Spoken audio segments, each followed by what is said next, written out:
I started making my oatmeal like this once and I never turned back. Being an adult made me much more aware of the foods that I liked and didn't like and the textures that I liked and didn't like. And once I became vegan and once I became 17 or 18, I started cooking all of my own food and I realized I can make food be whatever it is I want. I quickly realized that that was a blessing and a curse once I realized that I had to figure out what I wanted to eat every single day, 3 times a day. And I don't make that much money to be throwing away food on DoorDash or Uber Eats, so I had to figure out really quick how to cook.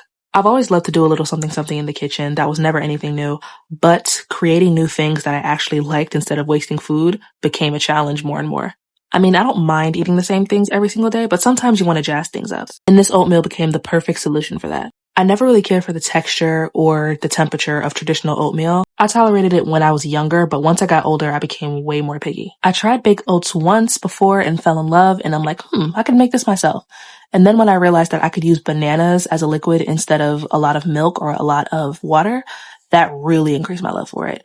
The blueberries also create their own liquid, so I don't have to worry about the oatmeal being too dry, but if I do want a bit of a drier texture, I just let it sit in the oven for a bit longer. I also started adding protein into it so it could become more of a full meal as opposed to just a snack or a breakfast food, and it really hit the spot. I've actually had to restrict myself from making this as much as I do because this can very easily be the only thing I eat for breakfast, lunch, and dinner.